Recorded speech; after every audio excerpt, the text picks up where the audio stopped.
Bom dia, meu nome é Luana Barros Furtado e eu vou apresentar um trabalho que foi desenvolvido na Escola de Química da UFRJ e trata do reaproveitamento de um resíduo oriundo de um subproduto da indústria de castanha de caju para a produção de inibidores de corrosão, cuja aplicação é em fluidos de acidificação. Bom, a motivação desse trabalho se deve ao fato de que na indústria de óleo e gás existem diversos ambientes e agentes corrosivos, desde operações de extração até operações de transporte e armazenagem.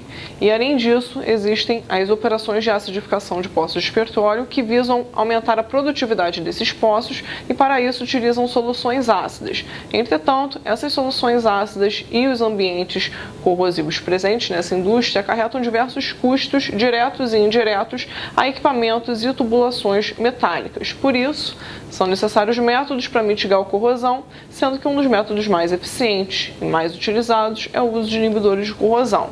Entretanto, muitos desses inibidores convencionais acarretam alguns problemas ambientais e problemas também à saúde humana. Por isso, tem-se estudado o uso de biomassas como possíveis inibidores de corrosão, entre eles extratos de sementes, de folhas e de cascas. Nesse sentido, o presente trabalho teve como objetivo estudar o líquido da casca da castanha de caju, também conhecido como LCC.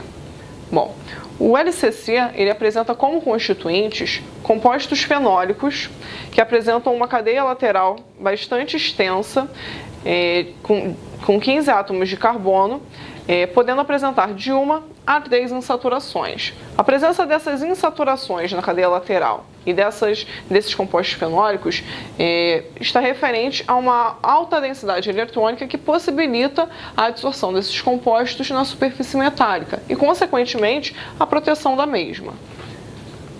Bom, a metodologia experimental envolvida nesse trabalho consistiu primeiramente na destilação do LCC e a partir dessa destilação foram obtidos algumas frações, sendo uma delas o constituinte majoritário, que é o cardanol. Em trabalhos anteriores, tanto o cardanol como o próprio LCC foram investigados como possíveis inibidores de corrosão. Entretanto, esse trabalho focou no ativo de melhor desempenho, que foi o resíduo da destilação do LCC.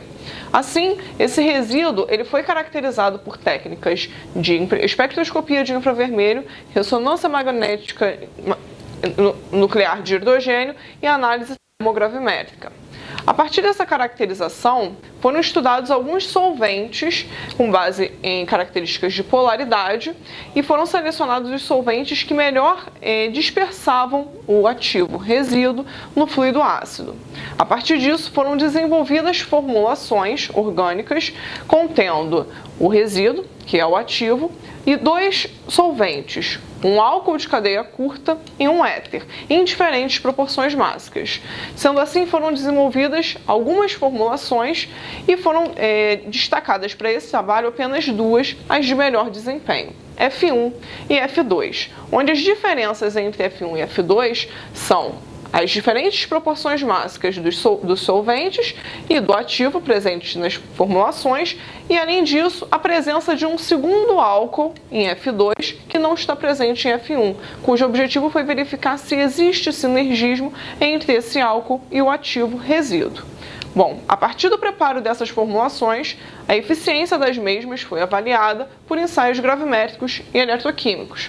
Os ensaios gravimétricos foram realizados segundo as normas da STM G1 e G31 e ambos os ensaios, tanto gravimétricos como eletroquímicos, tiveram como objetivo avaliar essa eficiência na proteção do ácido carbono API 110 em fluido ácido inorgânico, no caso, ácido clorídrico 15%. Os ensaios gravimétricos eles foram realizados nas temperaturas de 40, 60 e 80 graus Celsius, de modo que a concentração das formulações no fluido foi fixada em 2% em volume, enquanto que os ensaios eletroquímicos foram realizados apenas na temperatura de 60 graus Celsius, porém a concentração dessa formulação foi variada de 0,5% a 6% em volume. Bom, dessa forma, em relação as caracterizações realizadas para esse ativo resíduo, foi proposta uma possível estrutura, uma provável estrutura para esse ativo com base nas técnicas de caracterização. A primeira técnica realizada foi a espectroscopia de infravermelho, e a partir dessa técnica pôde-se observar uma banda bastante característica de anéis aromáticos policondensados. Associado a essa técnica, a análise de RMN do resíduo, por comparação com a análise de RMN do LCC, gerou algumas informações. As principais informações foram, após o processo de destilação do LCC, existe uma ausência dos picos de olefinas presentes na cadeia lateral do LCC. E, além disso, uma redução bastante significativa dos picos de hidrogênios aromáticos. Essa informação proveniente da técnica de RMN, associada com a técnica de infravermelho, ela indica que provavelmente durante o processo de destilação do LCC, por conta do elevado aquecimento, ocorreu uma conversão térmica dos compostos fenólicos presentes no LCC, de modo que ocorreu a cisão das cadeias laterais dos compostos fenólicos e a condensação dos núcleos aromáticos, gerando esta provável estrutura aromática policondensada de elevada massa molecular. E a análise termogravimétrica, ela corrobora com essas informações, uma vez que a massa residual nessa análise ela é muito superior à massa residual do LCC, de modo que no LCC praticamente não existe massa residual, enquanto que nessa análise do resíduo apresenta cerca de 15%. Então isso mostra que esse é um material de difícil degradação térmica nas condições dessa análise e corrobora com essa provável estrutura aromática policondensada de elevada massa molecular. Bom, além disso, a presença desses anéis aromáticos condensados, isso corresponde a uma elevada densidade eletrônica, que também é bastante positiva no critério para aplicação como inibidores de corrosão, já que isso possibilita essa adsorção à superfície metálica e proteção desta superfície. Bom, em relação aos resultados e a discussão dos mesmos, primeiramente eu vou abordar os ensaios gravimétricos. O objetivo desses ensaios foi a avaliação da eficiência dessas formulações desenvolvidas e também a verificação se essas formulações elas poderiam ser utilizadas industrialmente. A respeito disso, para uma formulação poder ser utilizada em fluidos de acidificação, utiliza-se o critério de uma taxa de corrosão máxima de 5 mm por ano. Assim, observando os ensaios gravimétricos a 80 graus Celsius, primeiramente, observa-se que o ensaio sem inibidor de corrosão, ou seja, o branco, ele tem taxas de corrosão muito superiores às formulações F1 e F2. Então, primeiramente, já observa-se que, de fato, há uma proteção dos materiais por conta dessas formulações. Além disso, ao considerar as taxas de corrosão de F1 e de F2 e o critério de 5 mm por ano, destaca-se que nesta temperatura apenas F2 poderia ser utilizada, já que F1 tem taxas superiores a 5 mm por ano. Bom, além disso, eu havia dito anteriormente que F2 apresenta um segundo álcool que não está presente em F1, e esse álcool foi designado AP. E nós observamos que AP, por si só, já tem uma elevada eficiência, em torno de 95%, e taxas de corrosão bastante baixas.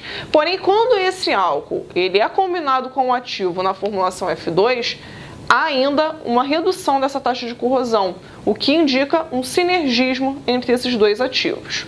Bom, em relação aos ensaios a 60 e a 40 graus Celsius, o que eu destaco é que, tanto em uma temperatura como na outra, F1 e F2 elas foram aprovadas no critério para aplicação industrial, já que ambas tiveram taxas de corrosão abaixo de 5 mm por ano.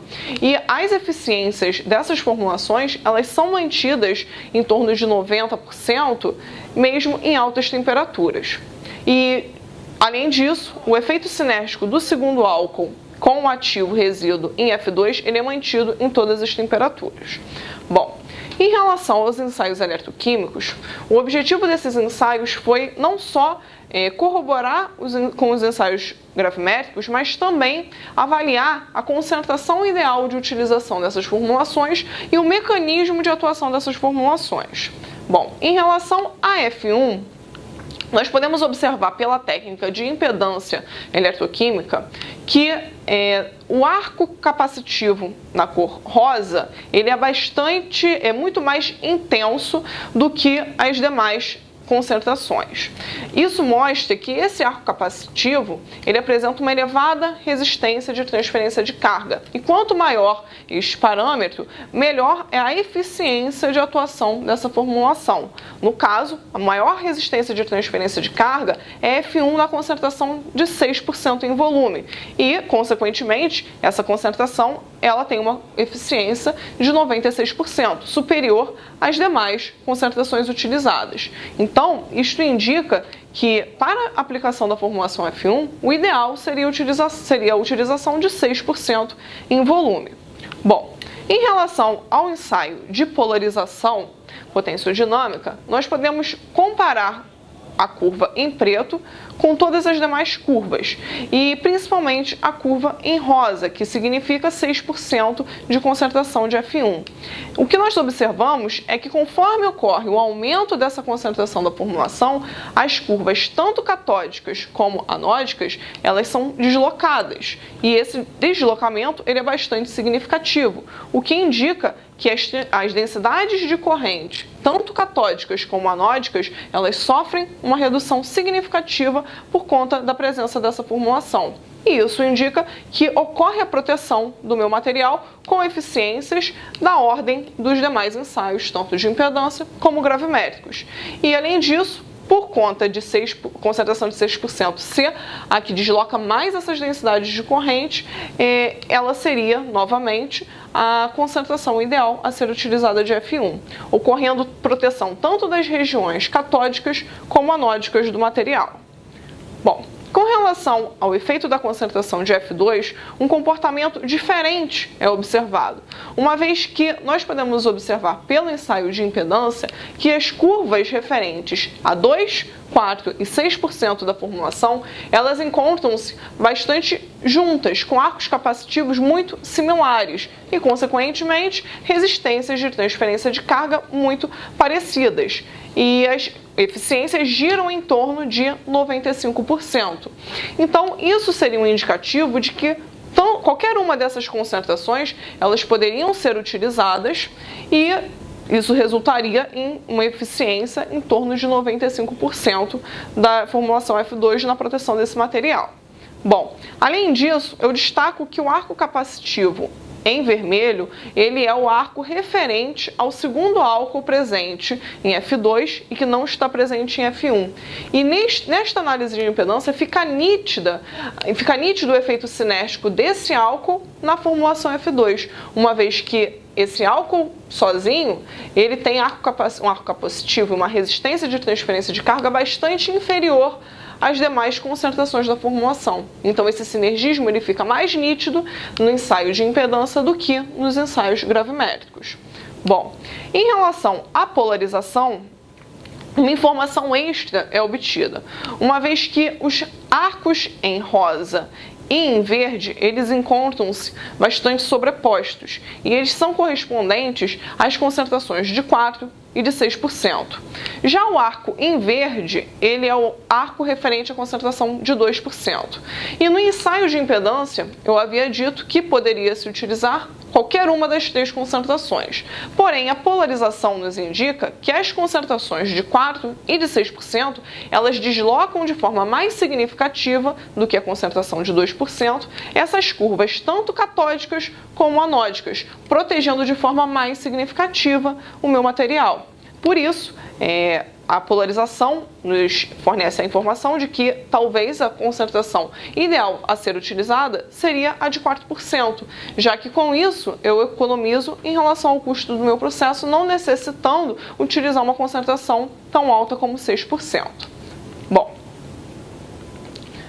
em relação aos mecanismos de adsorção dessas formulações, Por conta da variação da temperatura nos ensaios gravimétricos, foi possível obter o parâmetro energia de ativação.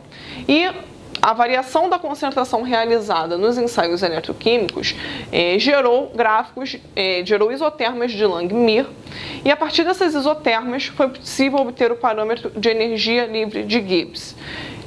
Bom, e o que esses parâmetros nos fornecem como informação? Primeiramente, uma alteração no valor da energia de adsorção significa que ocorre uma modificação no mecanismo de corrosão quando há a presença desses inibidores, sendo que uma elevação nesse valor corresponderia a uma adsorção física, enquanto que uma redução a uma adsorção química.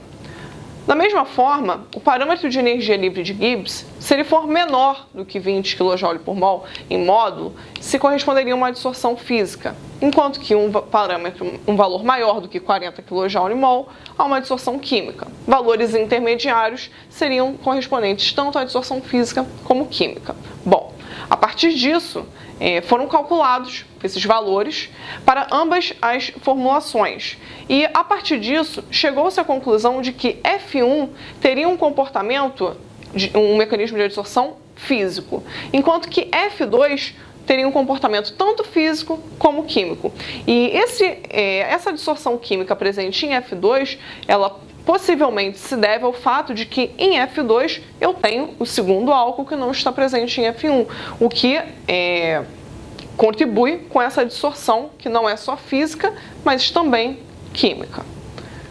Bom, também foi realizada a caracterização da superfície e a identificação desse filme inibidor, através da técnica de MEV acoplado a EDS.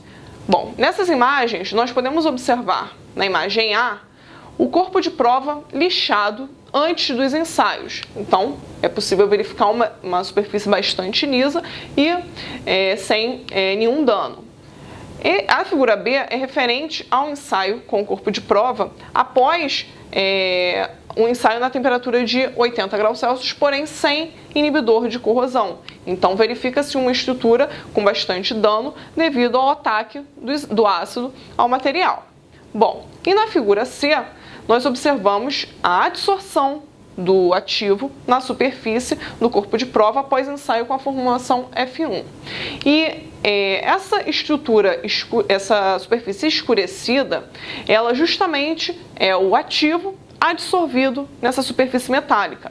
E a técnica de EDS, ela nos informa das porcentagens em peso desses elementos encontrados na análise. E o que nós podemos observar como componentes majoritários são carbono e oxigênio. E para essa análise, praticamente não ocorreu a identificação do elemento ferro, que é o principal constituinte do meu ácido carbono e que está presente nessa análise. Então, por que a técnica de EDS não identificou o ferro? Porque o recobrimento do resíduo, do recobrimento deste ativo na superfície metálica é de fato eficiente. E por ser eficiente, a técnica de EDS ela não conseguiu enxergar o ferro presente nessa análise, enxergando somente os elementos constituintes desse resíduo, que são o carbono e o oxigênio, como a gente havia visto na estrutura provável deste ativo. Bom, nestas duas imagens é possível verificar este filme inibidor associado ao ativo resíduo. Na imagem 13, na figura 13, são observados alguns gomos ao longo de toda esta superfície. E, a fim de verificar de forma mais detalhada este filme inibidor, o corpo de prova ele foi colocado numa posição de 90 graus na análise de MEV, onde foi possível identificar esse filme e determinar a espessura do mesmo, que é aproximadamente 5 micrômetros. Então, esta técnica ela confirma que existe de fato um filme adsorvido nessa superfície metálica. E para comprovar que este filme que está adsorvido é de fato o resíduo, também foi realizada a análise de espectroscopia de infravermelho, onde foram do filme inibidor adsorvido ao corpo de prova e foram verificadas duas bandas bastante semelhantes ao resíduo antes da análise, que foram as bandas referentes ao estiramento C-C aromático e há vibrações CH fora do plano, carbono e hidrogênio fora do plano, de aromáticos policondensados. Então, estas duas bandas identificadas neste filme inibidor, elas corroboram o fato de que o que está dissolvido nessa superfície metálica é o resíduo que tem essa estrutura aromática policondensada. Bom, com relação às conclusões para esse trabalho, eu destaco que essas formulações, elas apresentam um grande potencial inovador e que, por conta de todos esses ensaios que foram realizados, elas podem substituir os produtos que são atualmente utilizados e que apresentam um certo impacto ao meio ambiente. E, além disso, F1 seria indicada para poços de até 60 graus Celsius, como foi visto pelos ensaios gravimétricos, enquanto que F2 seria indicado para poços de mais altas temperaturas, poços de até 80 graus Celsius. Bom, além disso, elas agregam valor a um subproduto da indústria de castanha de caju, porque utilizam o resíduo, que na realidade é um subproduto do LCC, o qual já é um subproduto. Então, há uma agregação de valor a esse produto e também essa redução, a proposta de redução desse impacto ambiental que é gerado por produtos que são comercialmente utilizados atualmente. Então, essas formulações elas têm esse potencial de utilização para fluidos de acidificação. Bom, eu agradeço a todos que contribuíram de forma direta e indireta para este trabalho e ao CNPq pela bolsa de doutorado. Obrigada pela atenção.